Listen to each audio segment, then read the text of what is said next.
책 속의 정보를 저자를 직접 만나 들어보는 시간이죠. 과학 책을 만나다의 엄지혜입니다. 여러분 혹시 피곤하다라는 말 입에 달고 살진 않으신가요? 저는 좀 많이 하는 것 같습니다. 머리가 멍하고 몸이 축축 처지고요. 그러다 보니까 집중도 잘 안 되고 자꾸 무기력한 마음만 들고 쫓기는 듯한 기분에 시달립니다. 여러분도 그러시다면요. 바로 몸과 마음이 피로에 지쳐 있다는 증거입니다. 사실 그렇습니다. 몸은 좀 쉬면 괜찮아져요. 하지만 뇌의 피로가 쌓이다 보면요. 도리어 몸과 마음에 치명적인 영향을 끼칠 수 있다고 하는데요. 뇌가 피로하지 않고 건강해야 인생의 활력을 찾을 수 있다고 합니다. 그래서 오늘은 뇌력혁명의 저자 이시영 박사 모시고 이 뇌피로에 대한 이야기 나눠봅니다.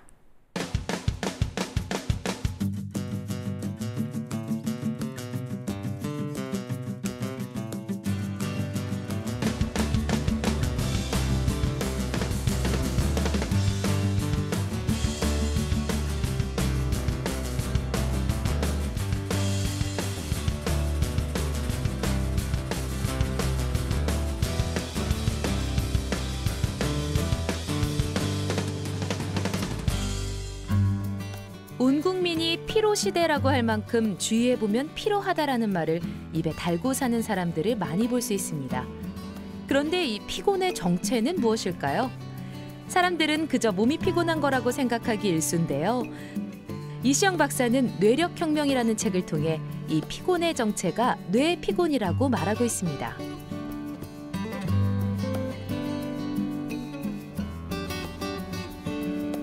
일이 순조롭게 풀리지 않거나 이런저런 스트레스로 초조해지고 머리가 방전된 듯이 잘 돌아가지 않는 느낌. 지끈지끈 골치도 아프고 때론 머리가 텅 빈 것 같은 기분. 하루 종일 쉬어도 풀리지 않는 피로. 도대체 왜 이렇게 피곤한 걸까? 그것은 우리가 피로에 제대로 대처하지 못하고 있기 때문이다. 우선 피로의 정체를 올바로 알아야 한다. 한마디로 몸이 아니라 뇌가 피로한 것이다. 뇌피로란 뇌가 피로한 상태를 말하는 건데요. 몸만 피로를 느끼는 것이 아니라 뇌도 피로를 느낀다는 겁니다. 다만 신체적 피로는 자각 증상이 뚜렷하지만 뇌피로는 자각 증상이 뚜렷하지 않다고 하는데요. 하지만 뇌피로를 그대로 방치했다가는 문제가 심각해진다고 얘기하고 있습니다.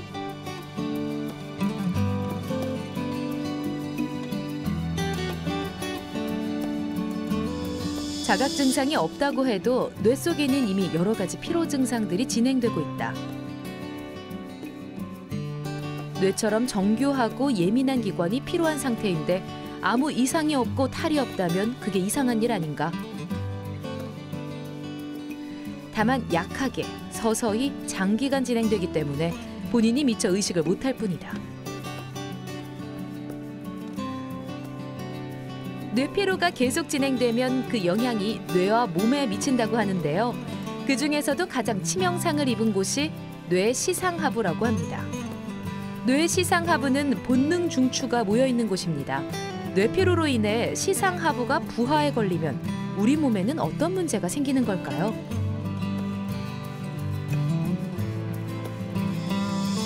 우선 골치가 아프고 가슴이 두근거리고 잠이 안 온다. 일을 할 때도 교감신경이 흥분된 상태라 혈압이 오르고 맥박이 빨라지고 숨이 거칠어진다. 심하면 주의 집중이 안 되고 밥맛도 없다. 교감신경의 흥분 상태가 지속되면 과립구가 증가하는데 이렇게 되면 자기 조직을 파괴해서 위궤양을 일으키고 동시에 혈당치를 올려 당뇨병을 부른다. 또한 교감신경의 흥분, 대사의 난조는 면역체계를 약화시킨다. 교감의 흥분은 과립구를 증가시키는 반면 면역계 임파구는 현저히 감소시킨다. 이게 결정타다. 면역력이 약화되면 염증이 생겨나기 시작한다. 장염, 위염, 구내염, 편도선염, 상기도염, 비염, 피부염 등이 자주 발생한다면 시상하부 부담으로 면역체계가 약화되었다는 증거다.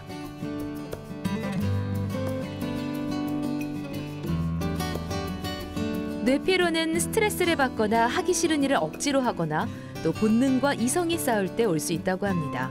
건강에 악영향을 미치는 뇌 피로를 없애기 위한 방법은 오감에 쾌적한 자극을 주는 건데요.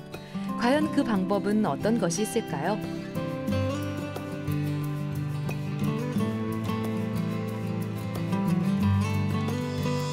자연 속으로 들어가 신선한 자극으로 가슴이 설레게 하라. 그래야 오감이 살아 움직인다. 효율적인 뇌 관리를 원한다면 아침형 생활이 원칙이다.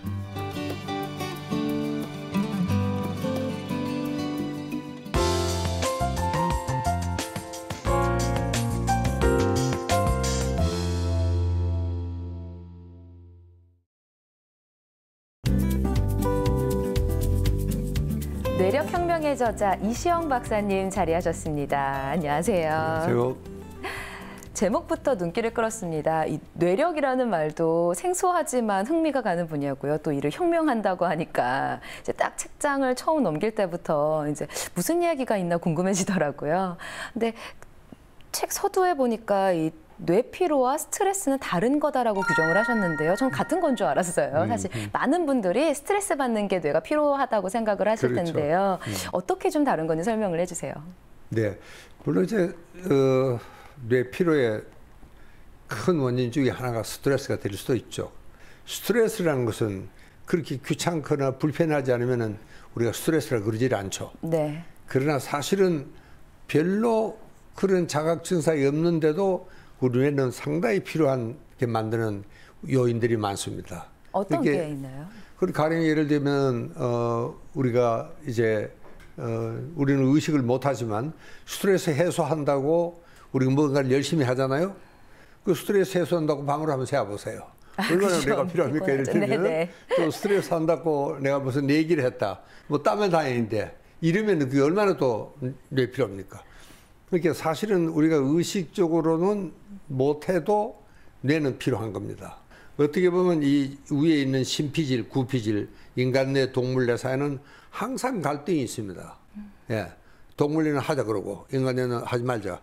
가령 다이어트를 한다. 이것도 그렇죠. 어떻게 보면은 이 둘 사이의 갈등이거든요.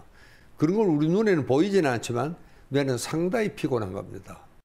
이 뇌피로를 어떤 증상들이 있어서 우리가 자각을 할 수 있는지를 좀 말씀해 주시면은 훨씬 이해가 빠를 것 같아요. 예. 그렇습니다. 이제 뇌피로의 이제 가령 가벼운 증상 그러면은 예를 들면은 우리가 왼조일 공부를 하고 있으면은 왼조일을 못 하잖아요. 그렇죠. 그래서 한 2시간 지나면은 그만 이 책이 진도가 잘 안 나가고 집중력이 공부도 잘 안 떨어지고요. 되고 네. 기억도 잘 안 되고 주의 집중도 잘 안 되고 게을러지고 좀 쉬고 싶고 그거는 이제 뇌피로가 와 있다는 증거입니다. 그 정도면은요. 예. 뇌피로가 어떻게 오는 건지 아까도 이제 동물뇌, 인간뇌로 잠깐 설명을 해주셨는데요. 뇌 구조를 좀 우리가 알아야 네. 어떻게 뇌가 이제 피로감이 오는지를 막연하게가 아니라 좀 받아들일 수 있을 것 같은데요.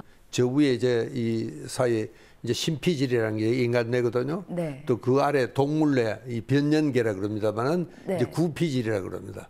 저거는 이제 본능을 담당을 하고 있는 거예요. 구피질이요. 예, 구피질이.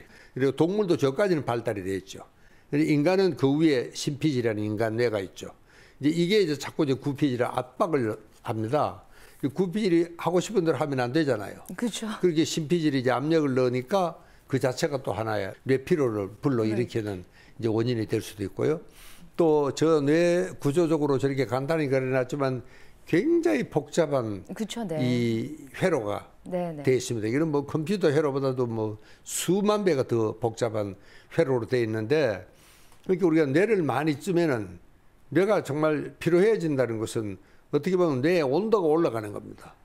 이게 우리가 자동차도 그렇지 않습니까? 라디에이터가 너무 올라가면 냉각수로 식혀야 되잖아요. 네. 기능을 못 하잖아요, 엔진이. 하물며 우리 이 정밀 정교한 뇌가 이게 계속 오래 쓰면은 이 뇌가 안 돌아가게 되어 있습니다. 그쵸, 그게 우리 네. 공부를 한참 하다 보면 그 이상 더 진도가 안 되는 이유가 이제 그런 게 바로 뇌피로 상태다. 그렇게 진단할 수 있습니다. 요즘 가장 중요한 게 현대병인 비만이 있잖아요.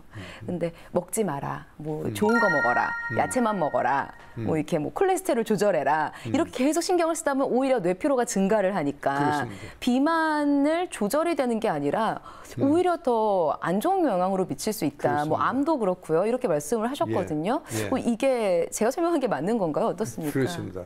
그리고 가령 이제 다이어트 한다 그러면 자꾸 칼로리 계산하거든요. 요거 먹으면 계산하죠, 뭐 네. 얼마, 요거 먹으면 뭐. 그러면 의사도 계산 못 하는데 이 다이어트 하는 사람 그걸 계산 잘하더라고요. 이제 그런 게 쓸데없이 뇌를 피곤하게 만드는 겁니다. 그걸 계산 한번 해보세요. 일일이 다. 내가 먹는 거 하나하나 계산해보지. 이 사람, 이 뇌가 아주 정말 그렇게 상태에 빠지는 겁니다. 네네. 그리고 그렇게 되면은 뇌가 컨트롤 못 하는 겁니다. 그리고 컨트롤 못 하니까 정말 모든 오감에 이상이 오고 그렇게 되면 입맛도 이상해지고 뭐 배부른 줄도 모르고 배고픈 줄도 모르고 사람이 이상해지는 겁니다. 그리고 우리 지금 맛도 그렇지 않습니까? 계속 너무 강한 걸 먹으면은 이 오감에 입맛이 변해져 버립니다. 그렇죠, 네. 가령 요즘 우리 한국 사람들은 매운 걸 좋아하는데 이 보통 매운 것도 안 되고 청양고추라든가 그런 그렇죠. 더 강한 자극이 와야죠. 그리고 점점 이제 강하게 되니까 이 미각에 이상이 오는 겁니다. 그렇게 되면은 우리 몸을 컨트롤할 수가 없습니다. 이게 우리 몸은 자연 상태로 맡겨두면 이게 절대로 비만이 오거나 그렇지가 않습니다. 이게 너무 우리 뇌를 혹사하니까 뇌가 옳게 기능을 못하기 때문에 거기서부터 이제 이 비만이 오는 겁니다. 아, 뇌가 어떻을 때 경계 경고가 오는지 이렇게 좀 체크를 하는 게 자각을 하는 게 중요할 것 같아요. 그래서 네. 책에 보면은 그런 부분들을 담아 두셨더라고요. 네. 저도 체크를 좀 해봤는데 저는 중증도였습니다. 그러면 안 되죠. 네, 그래서 네. 깜짝 놀랐어요. 근데 항목들이요 별게 아니에요. 뭐 운전하면서 전화 받지 말아라. 휴가를 제때제때 내고 쉬어라. 가족들과 식사를 많이 했나 안 했나를 네. 체크해봐라.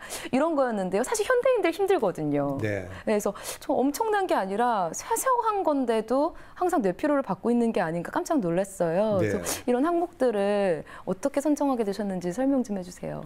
뇌피로의 특징이라는 것이 네. 아까 스트레스와 달리 자각 증상이 별로 없습니다. 그쵸, 네. 잘 몰라요. 네네. 그래서 대개 만성적으로 지내야 됩니다. 상당히 장기간의 지종이 돼야지 비로소 뇌피로라가 자각을 하게 되는데 그때까지도 사람들은 뇌가 피로해서 그런 줄은 잘 모릅니다. 모르죠. 네. 가령 예를 들면은 우리 중등도쯤 되면은 어떤 문제가 생기느냐. 크게 이제 세 가지 문제가 생깁니다. 이제 이 시상하부가 제일 손상이 큽니다. 이 시상하부라는 데가 이 생명의 중추가 여기 다 모여 있습니다. 식욕 중추, 성욕 중추, 체온 조절 중추, 뭐 목마른 중추, 이 모든 것이 여기 모여 있는데 여기가 가령 이제 시상하부에서 시상하다 하는 신호를 보내요. 그럼 아까 그 동물내에서 그럼 밥 먹자 네. 하는 거를 여기 이제 이 심피질에다가 특히 신호를 전두엽에다가 보내는 보내는데 거죠. 우리가 일을 너무 열심히 하고 있으면 이 심피질에서 이 시상하면서 보내는 신호를 듣지를 못합니다. 네, 약간 무시를 하고 그냥 그 예, 일만 하죠. 우리가 사랑에 빠지면 뭐 배고픈 줄 모르고 막 네네. 그러잖아요. 그거와 마찬가지입니다. 또 그런데도 혹은 또 들어도 무시라는 겁니다. 요거 해놓고 먹자. 요거 해놓고 쉬자. 지금 현대인들이 거의 우리 한국 사람들은 그런 상태란 말이죠. 듣지를 못하거나 들어도 무시하는 거예요. 그리고 자꾸 연기를 하는 겁니다. 이제 그러니까 이제 이 시상하부에 이게 이제 생명을 지키는 본능인데 그렇게 여기 이제 문제가 되면 가령 여자들은 화장이 잘 안 묻거나 생리가 불순해지거나 그쵸, 네. 배가 아프다거나 뭐 반바시 이상으로 너무 많거나 적거나 만성적인 소화불량을 항상 달고 그런 있고요. 현상이 생기고 그다음에 제일 중요한 것은 이 면역 체계에 문제가 생깁니다. 저는 제일 걱정이 이겁니다. 면역 체계까지 문제가 예, 생기요. 그렇습니다. 그러니까 이 면역 체계가 약해지면 병이 걸리는 거거든요. 우리가 면역만 튼튼하면은 면역력이 튼튼하면 병에 걸리지가 않습니다. 네. 예. 이 문제는 왜 병에 걸리느냐? 면역력이 떨어지니까 그런 겁니다. 그러면 이제 중등도쯤 되면은 어떤 신체적인 변화가 오느냐? 되게 잔잔한 염증들이 많이 옵니다. 이게 시상하부에 문제가 생기면은 너 이대로 가면 안 된다. 조심해. 하는 강력한 경고를 주는 겁니다. 그게 염증입니다. 근데 그런데도 계속 그 행동을 계속하면은 어떻게 되느냐? 그 다음에 오는 게 이제 무서운 소위 말하는 생활 습관병입니다. 당뇨병, 고혈압, 뭐 암까지. 이 암이라는 것도 결국 면역력이 떨어지면 암이 생기는 거거든요. 그래서 이게 무서운 병이라는 것이 그게 이제 제일 심하면 거기까지 오는 겁니다. 그때까지도 사람들은 대체로 내 몸이 뭐 어디가 이상하다고 생각하지만 이상한 것은 몸이죠. 그러나 사실 문제는 이 시상 하부에 문제가 생겨 있다는 뜻입니다. 그게. 한국이 워낙 빠른 속도로 발전을 하다 보니까 가장 중요한 게 지치지 말아라. 의지가 있으면 다 할 수 있다. 그리고 약간 좀 게을러진다라는 느낌을 받게 하는 것 같아요. 스스로 조금만 쉬고 있으면요. 작심삼일에 대해서도 책에 쓰셨더라고요. 뭐 사실 작심삼일이 다들 항상 경험하는 건데요. 금연도 작심삼일이라 그러고요. 뭐 책 읽겠다라고 해도 작심삼일이 되긴 하는데 이 부분을 게으르고 나태하고 문제가 있다라는 식으로 항상 단점으로 꼬집잖아요. 근데 이 뇌는 당연히 작심삼일이 되는 것이 어쩌면 보면 자연스러운 일이라고 하셨어요. 그게 정상이죠. 그게 작심삼일 그러면 그게 어느 정도 3일을 지내가면은 우리 이제 부신, 피질 호르몬이 방어 호르몬이 있습니다. 네. 우리를 방어를 해줘요. 스트레스로부터 질병으로부터 방어해주는 호르몬이 바닥이 납니다. 여기에 72시간이 한계예요.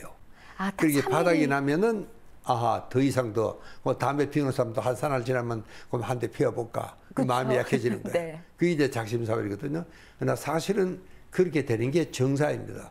만약에 그게 안 되고 내가 너무 의지가 강해가지고 정말 그런 걸 전혀 못 느끼고 간다 그래도 사실은 못 느끼는 건 아니고 생리적으로 느껴야 정상인 겁니다.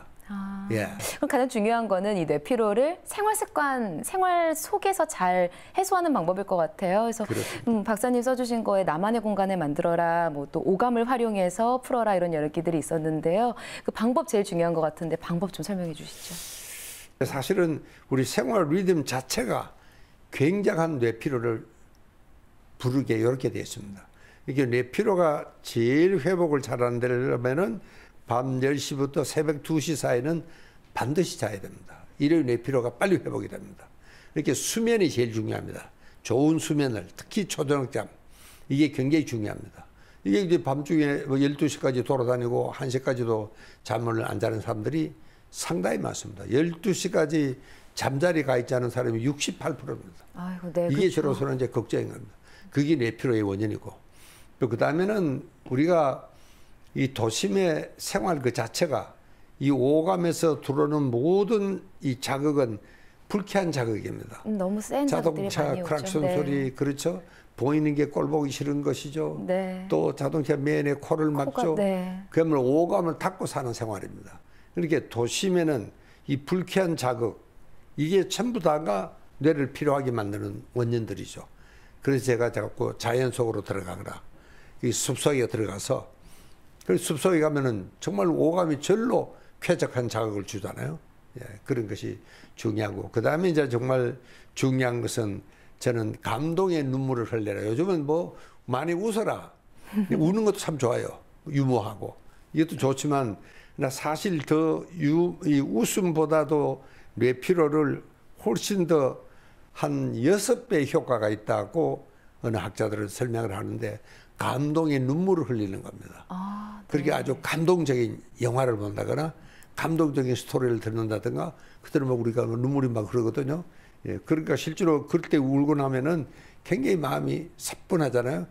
여러분 진짜 이 눈물 속에는 이 쾌적 호르몬이 많이 들어 있습니다. 로이신이라든가 이런 아주 우리 뇌를 아주 건강하게 하는 이런 것들이 이제 많이 들어 있습니다. 그러니까 이제 도심에서 한다 그러면 가급적이면 도심의 그 불쾌한 자극을 일단 줄이고 우선 자기 방이라도 예쁘게 꾸미고 그 다음에는 정말 이 영화를 보되 감동적인 눈물, 우리는 막 신나는 것만 생각하는데 물론 그것도 참 좋습니다. 그러나 그렇게 하다 보면은 자칫하면은 뇌는 오히려 더 피로해질 수가 있습니다. 그래서 이 감동의 눈물을 흘릴 수 있는 영화라든가 연극이라든가 이런 걸 많이 좀 보도록 하셔야 됩니다. 참 쉬운데요. 참 방법이 쉬운데 사실 현대인들한테는 참 쉽지 않은 일인 것 같기도 하고요. 항상 염두를 해야 할 것 같습니다. 참 그렇습니다. 우리가 기침이 나고 콧물이 흐르면 바로 감기약 사 먹고요. 몸이 다쳐서 피가 나면 병원으로 달려가는데 그간 뇌가 주는 아프다, 힘들다는 신호에는 무감각했던 게 아닌가 이런 반성을 한번 해봅니다. 뇌가 피로하지 않아야 인생에 활력이 돈다고 합니다. 오늘 알려드린 방법으로요, 여러분의 뇌 건강 항상 점검하시고 또 뇌 피로가 쌓이지 않도록 잘 해소하시면서 인생의 활력을 찾아보시면 좋을 것 같네요. 네. 박사님, 오늘 좋은 말씀 감사합니다. 네, 감사합니다.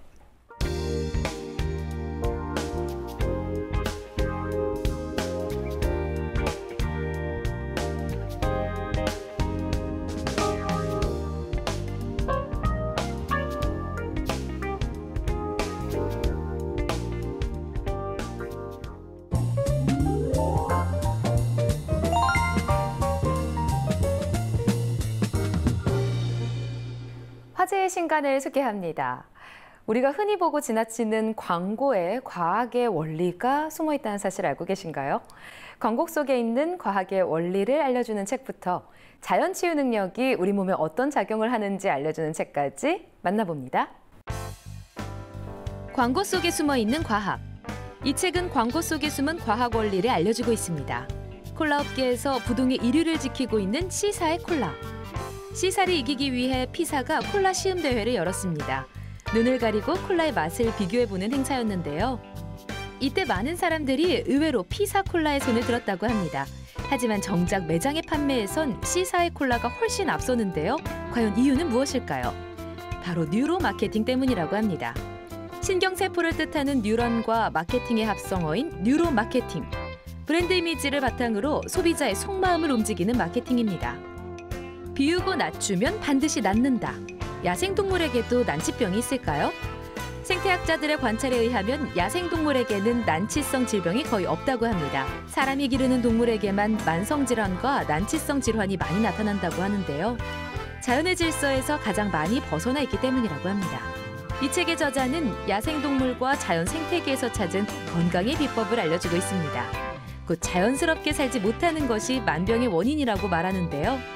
자연 그대로 사는 것, 즉 음식을 먹어도 생채식이나 절식으로 자연에 가까운 식사를 하는 등의 자연치유법을 통한 건강관리법을 알려주고 있습니다.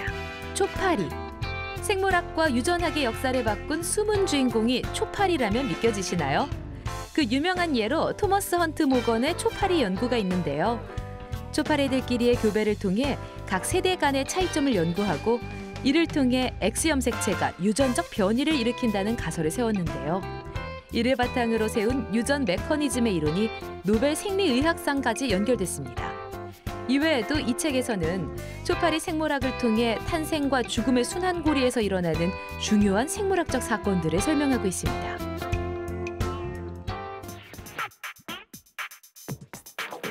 미국 버지니아 공대 홍원서 박사는 시각장애인이 직접 운전할 수 있는 자동차를 개발한 세계적인 로봇 공학자입니다. 어느 날 학부모들이 홍원서 박사에게 이런 걸 물어봤다고 해요. 어떤 학원을 보내야 박사님처럼 세계적인 과학자가 될 수 있나요? 그 질문에 대한 답은 바로 공과 책이었습니다. 공은 아이들이 마음 놓고 뛰어놀 수 있도록 하면 된다는 이야기였고요. 책은 아이들 스스로 궁금한 점을 직접 찾아보는 능력을 만들어주라는 의미였다고 하네요. 여러분도 책을 통해서 자신의 숨은 잠재력을 찾아보는 건 어떨까요? 다음 시간에 뵙겠습니다.